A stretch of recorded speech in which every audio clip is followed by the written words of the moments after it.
ayan po mga kababayan, nandito tayo ngayon sa bahay ni Kuya July at sa kanyang asawa.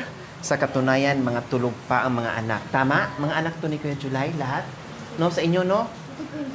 Ay, itong dalawa. So marami din kayo dito nakatira. Marami din kayo. Nakikitira kayo. Hindi to bahay ni Kuya July? Sa inyo? Akala ko ito na yung bahay niyo ni Kuya July. First time ko dito mga kaben. Ang akala ko kasi ang bahay or nakatira sila din sa bahay ni Nanay Gemma. Hindi pala. Kasi madalas ko siya nakikita doon sa bahay ni Nanay Gemma. Yung pala, magkatabi lang, no? Pero magkaiba. Separate ng bahay na housing din. Kumbaga, na bigay sa kanila mga kabayan. So, kaninong bahay ito, May? Sa nanay ko po. Okay. So, no problem. Dahil sa nanay nyo naman pala, yung bahay na tinitirahan nyo. Dito tayo. So, itong bahay, Ate May, ay bahay ng nanay mo. Ilan kayo nakatira dito? Dalawang pamilya po. Yung kapatid ko po, tapos dito. Ikaw, tapos yung nanay mo, ang kasama dito. Yun pong kasing kapatid ko, na iwalay silang mag-asawa. Pumunta dito yung kapatid. Kaya ngayon po, nandiyan yung anak niya, siya po nagtatrabaho. Hiwalay sa asawa. May dalawang anak at dito nakatira ngayon sa inyo, kasama yung sa bahay. So, Ate May, nasaan na ba si Kuya July? Baka po, kung hindi po umuulan, gusto ko po sanang hanapin. Punta po sana sa Diaz. Baka nandun po sa mga iba niyang kamag-anak, doon sa Diaz. Saan banda doon? Kasi nakapunta na ako ng Diaz, dulong-dulo. Doon po sa dulo pa po. Pinakadulo ng Diaz po. Ibig mong sabihin, kung hindi lang umulan at walang bagyo, aakyat sana kayo ng Hanapin po sana. Bundok at hahanapin nyo. Ilang araw na ba na nawala? Kasi kahapon wala. Wala. Then ngayon wala. Ilang araw na nawala? Baka 5 araw na po. 5 araw na. Ang huli namin pag-uusap, tama siguro mga kabay, mga 5 araw. Yung sinunduan po sila, dalawang magina po. Diba? Nung sinundo namin si Kuya July and din si Nanay Terry. Mula noon, nung hinatid namin siya dito na hapon na, or gabi na, saan siya pumunta? Saan siya dumiretso? Diyan lang po pumunta. Diretso po. Sabihin niya, pupunta siya sa Diaz po. Yun ang sabi niya. Kasi sabi ko, Kuya July, uuwi ka ba ng bundok? Aakyat ka ba? Sabi niya, hindi, bukas na lang. Pero, nung pag-uwi namin dito, nung hinatid namin siya, saan siya dumiretso? Dito po. Dito. Tapos, pumunta ng bundok, gabi, or kinabukasan? Gabi po siyang umalis po, kaya nag-aalala po ako sa kanya. Pag anong po mangyari sa kanya sa daan. Umuwi siya ng gabi? Bakit pinayagan niyo? Mapilit po kasi siya, nag-iinit ng ulo na sa akin. Hindi mo man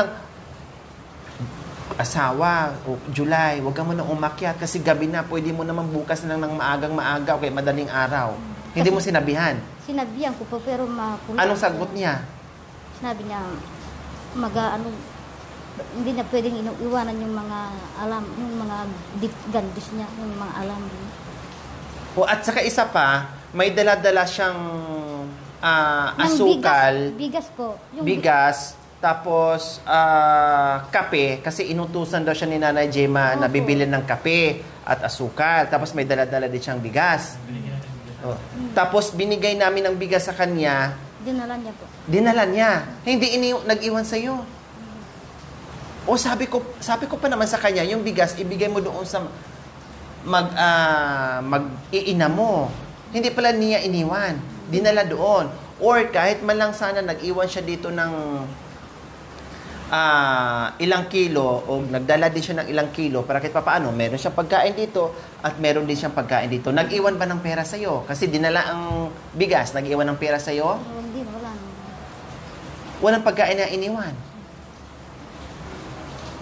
Kasi nandito yung nanay ko, kung wala yung nanay ko, mamamatay gutom yung mga anak ko. So, ibig sabihin, Ate May, pag wala ang nanay mo, at saka tatay mo, magugutom ang mga bata. Walang makakain. Bakit? Hindi ba nagbibigay si Kuya July? Hindi nagbibigay si Kuya July ng pagkain? Hindi po. Pag nag-ano siya ng puso, iakyat niya doon sa bahay niya, sa Diyas. Hindi. Ibig kong sabihin, pag galing siya sa bundok, ang ibig kong sabihin, siyempre namumuso siya doon, naghahanap buhay. Pag punta niya dito, naibenta na yung mga kalakal niya, siyempre pag nabenta na niya, magbibigay siya ng bigas, magbibigay siya ng kape, magbibigay siya ng sustento, kumbaga. So, Ate May, ulitin ko po yung tanong ko, ha? Kasi ako'y nagugulat, ako'y nababahala. Itatanong ko lang sa'yo ng maayos, na walang, ayaw ko yung nagsisinungaling, gusto ko yung nagsasabi ng totoo, no? Pag uwi ni Kuya July, na naghahati dito ng kalakal, nagbibenta ng kalakal, nagbibigay ba sa inyo ng bigas o pera o pagkain sa mga bata? Ano bang binibigay niya? Ano bang hinahatid niya dito sa iyo? Pag nabenta siya ng puso sa kasagil, pag siya nakalimandalan, bigay niya sa amin yung 300. 300? Opo. Binibigyan ka din? Binibigyan ng mga anak niya. So... Pag binibili ng ulam, pag may pera siya, binibili namang kahit paano, binibigyan niya. So, ibig sabihin, nagtatrabaho siya doon na nagbibigay din dito sa mga anak mo. Hindi yung tipong walang bigay talaga. Nagbibigay. Kahit konti yung pera niya, bigyan yung mga anak niya. O yun nga. Kasi, tinatanong ko, inuulit ko sa'yo, kasi gusto ko malaman, kasi masipag naman si Kuya. Si Kuya July, tama? Masipag naman si Kuya July, mga kabayan, at sinabi niya sa akin, nagtatrabaho siya para sa pamilya, sa mga anak niya. Pero, dito rin umuwi si Kuya July sa'yo, pag pumunta dito? Kailan ngayon, nagtaka tayo, ang sabi ko pa naman sa kanya is, Kuya July, kaya nagbigay ako ng bigas, na kahit papaano hindi siya mangalakal o hindi siya magtrabaho muna o lalayo sa ibang kung saan-saan, para merong kakainin kasi malapit na ang reunion, no? At sabi pa niya sa akin, opo ate, pupunta ako ng Martes, magkikita tayo, bababa ako dahil makikilibing daw siya. No, makikilibing daw siya. Pero nung bumalik ako dito ng Martes, wala siya. Opo, wala na. Nakikilibing ba siya nung Martes? Hindi. Hindi po. Hindi. Kaya bumalik ako kasi sabi niya Martes, no? Kaya sabi ko sa kanya, sige, magkita tayo sa Martes. Pero hindi naman pala siya nagpakita. Tapos, bukod pa doon, mga kabayan, nag-alala na ako dahil Martes ang usapan namin, magkita kami. And then, ang reunion natin is Thursday, Huwebes, no? And then, para sigurado, pinauwi ko pa ang asawa ni Ate Gima doon sa bundok. Nagpautos ako doon, mga kabayan, para masundo. Hinanap doon sa bundok ni Kuya Bigay, pinasundo ko po, mga kabayan. Pagdating doon, wala. Ang sabi naman ng mga tao doon or mga kaanak nila, pagdating doon sa bundok, nasa Villa Maria daw. Wala naman po. Nung pinuntahan din namin sa Villa Maria, hinanap doon, wala din sa Villa Maria. So, ayun po, mga kabayan, hindi po nakasama sa Thanksgiving o reunion si Kuya July po, mga kabayan, kasi hinanap namin kung saan-saan, nagpautos na tayo ng tao kung saan-saan, mga kabayan, at hindi hinanap. At meron akong narinig na iba, no? Parang sinadya ni Kuya July na ayaw magpakita sa oras ng reunion natin. Para nagtago si Kuya July sa sa panahon na nag-reunion tayo. Biro nyo, ang ganda ng usapan namin, Kuya July, magkita tayo sa Martes, bababa siya, no? At makikilibing. Sabi ko, sige, mag-usap tayo, antay namin. Opo, madam. Dahil galing nga kami kay Bimbim, tama? Galing kami kay Bimbim, sa bunsong anak niya, at galing kami, kasama ko si Nanay Terry, kasi dalawas lang ang sinundo namin. Yun ang pag-usapan namin habang kami naglalakad papunta kay Bimbim. So ngayon, nagulat tayong lahat kung kailan na malapit na ang reunion, at nung talagang araw na sa reunion pa, mga kabayan, nawala si Kuya July. Nawala bigla. Hindi ko alam. May nagsasabi dahil merong nangyayari, may nagsasabi nagtatago, may nagsasabi dahil and everything, etc., etc. Marami. No? Pero po mga kabayan, ginawa ko na po ang lahat. Ginawa ko na po ang lahat ng best ko para magtipon-tipon sila. Alam nyo naman, akyat doon, akyat dito. Ginawa ko na po talaga lahat mga kabayan. Pero sabi ko nga, kahit anong gawa ko o kahit anong gagawin ko, hindi ko hawak yung kanilang pag-iisip. No, hindi ko hawak yung kanilang pag-iisip mga kabayan.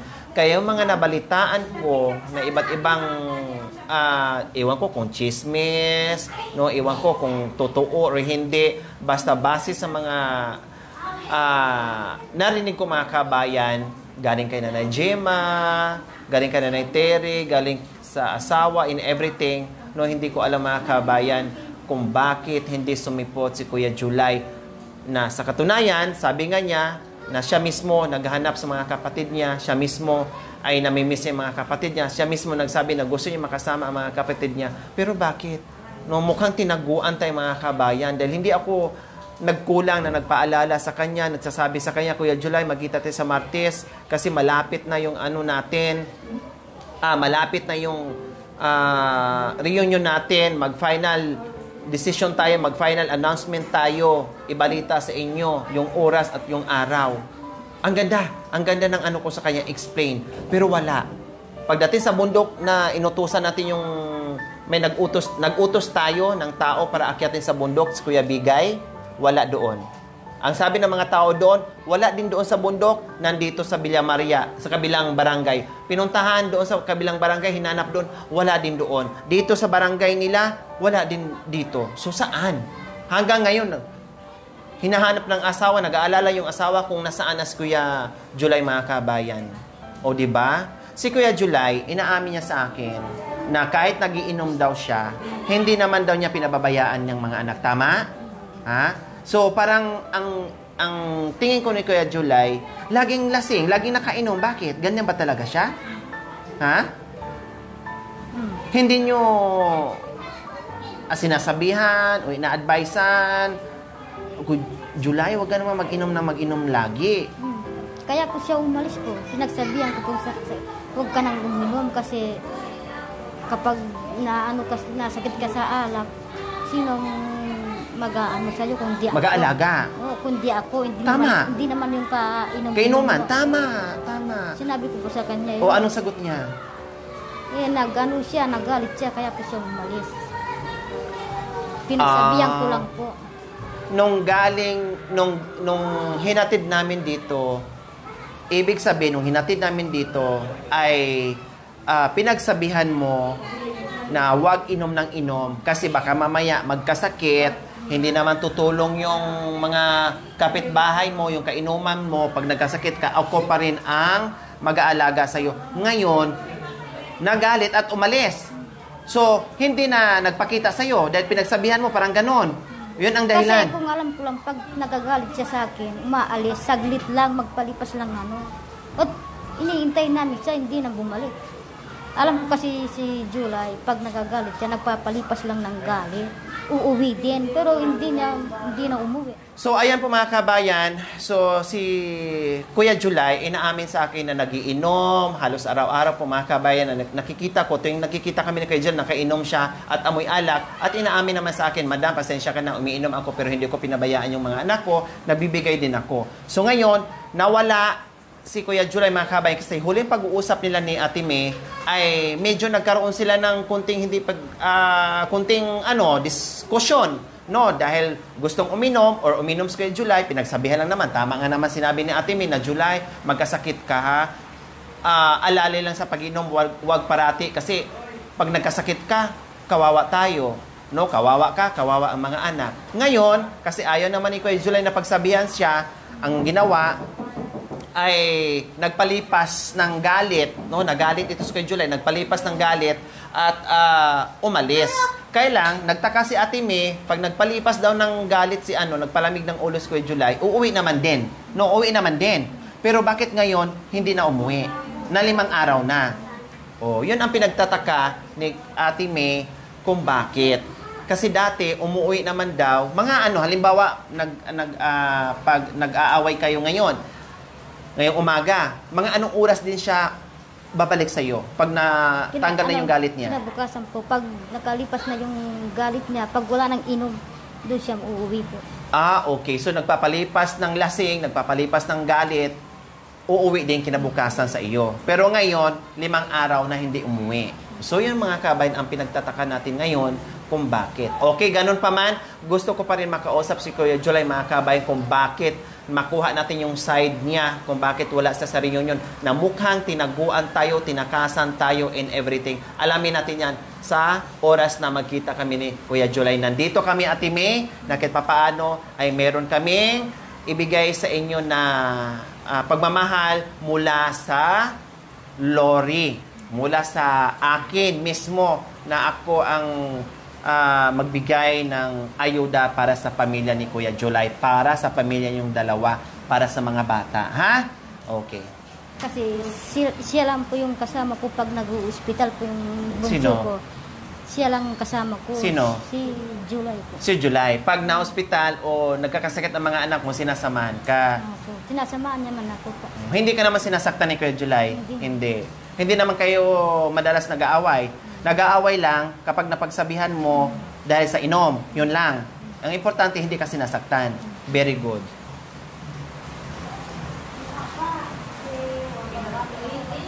Nababayaan niya yung mga anak niya. Kung hindi lang kami yung yanan niya, kawawa yung mga anak niya. Ano po, Nay? Halip po kayo, Nay. Halip po kayo, Nay. Para maano din natin si Lola. Iwanan niyo po. Ay, dagay yung po na yung Siya ako ka niyo. na mo na ipakaagpin. Yan. Nakakaroon ka na. Yan. Opo ka muna, bibi, ha?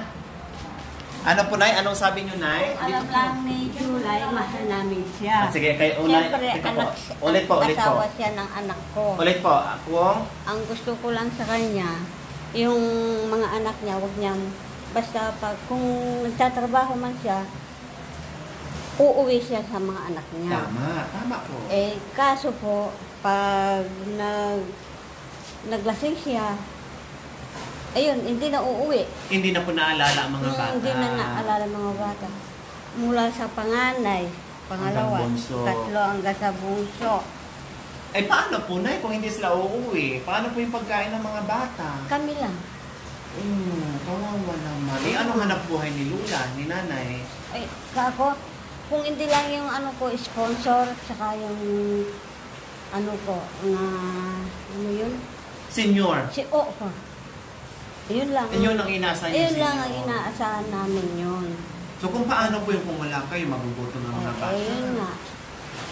Alos yung mga apo ko nagkakasakit, wala siya. Hindi. Kung, ano lang, yung bungso niya, kung hindi lang ako, hindi na makakauwi na naman yun. Lagi sa ospital yan. Opo. So kayo din ang tumutulong at tuwang dito sa anak Oo. niyo. Ako lang, kapuang ng anak ko. Bakit araw-araw po ba nalalasing si Kuya July? Kasi Hindi. ang ano ko sa kanya, lagi nakikita kami, nakainom, amoy Hindi alak. naman, doon sa bundok. Umiinom po siya doon. Wag. Nagdadala ng alak doon. Ewan ko, hindi ko nakikita. Hindi nyo nakikita. Kung pupunta siya dito, laseng. Ayun lang. Sabi ni Nanay, mahal niya si Kuya July. Walang problema. Ang inaano lang ni Nanay, nag-aalala sa mga apo, sa mga Oo. anak ni Kuya July. Mahal niya si Kuya July. Paano hindi ko mahal, sir? Pamangkin ko talaga yan. Pamangkin ko sa tatay niya. Yun. Yung kasi nanay ni tatay nila, bali pamangkin ko rin yun, dalawa na yun. Opo. Yung nanay niya, tita.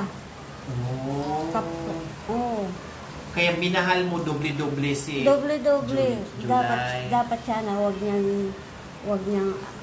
kaming Pabayaan. Lalo-lalo yung mga anak niya.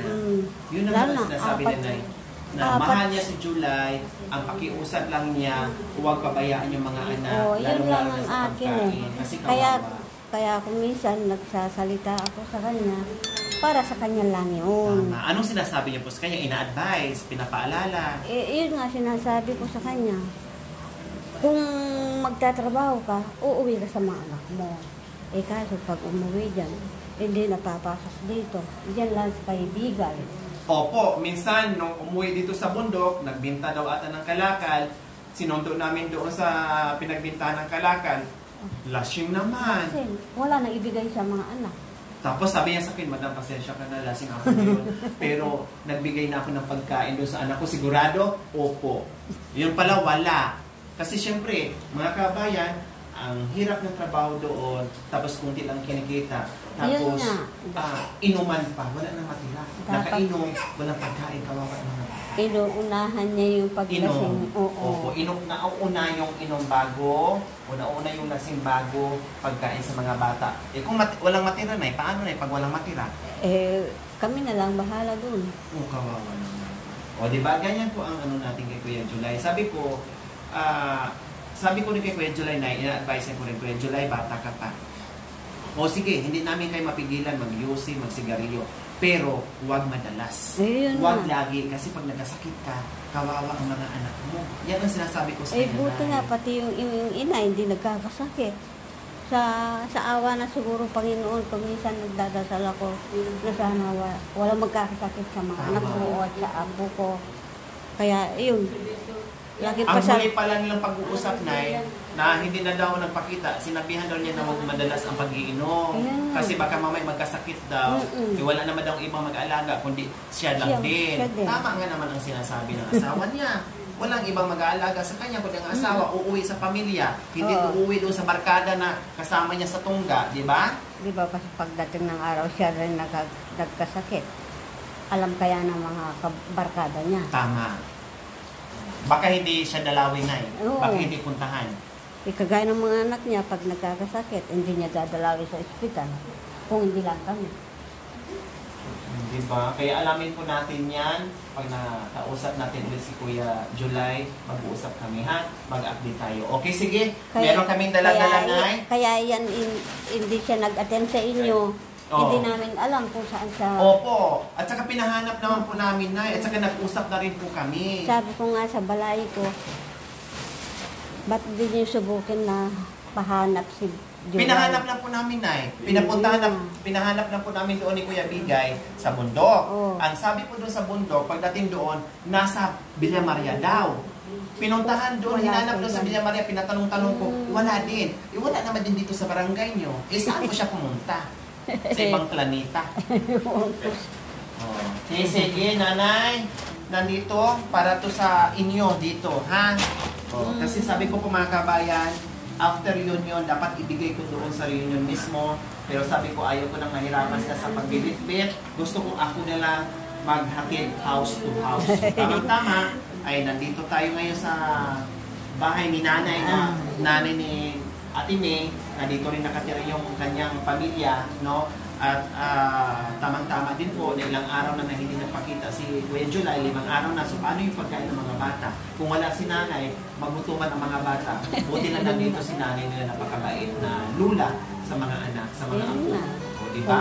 Okay, Nay, meron na kaming bigas, assorted groceries, pagkain ng mga lahat na nandiyan na. Salamat, blessing sa inyo. Bukod dyan, bili-bili ng ulam. Ha? Bili-bili ng ulam para sa mga anak mo na makahigop sila ng masarap na sabaw at ulam nila, ha? So, salamat po. Masaya? Masaya po ako. Masaya, magpasalamat tayo. Magpapasalamat po ako kay Ate Rolly po na kahit gaano naman po may tulong po siya. Nagpapasalamat po ako sa kanya. Sana hindi po siya magkakasakit. Tulungan niyo po siya palagi. Yun lang po. Maraming salamat po. Salamat, Ate May. So yan po, galing po yan sa atin. Mismo sa team po mga kabayan. Ito yung pinangako ko sa sarili. Hindi ko sinabi sa kanila na may bibigay ako mga kabayan. No, sinurprise ko lang sila at pinangako ko sa sarili ko na after union, no, mabuo man sila o hindi, magbibigay ako ng ayuda sa kanila. Kaya ito yon. Salamat na kahit paano bumagyo ngayon ay nakarating tayo dito ng matiwasay at nagiging masaya sila sa ating mga surprises. Abangan niyo po mga kabayan pag nakikita kami ni Kuya July. Maraming salamat po sa atin. Maraming salamat sa blessing. Walang anuman po, Nay. Congratulations po muli sa ating lahat, mga kabayan. Lahat po tayo, palakpakan ang mga sarili, no? Congratulations po sa ating lahat.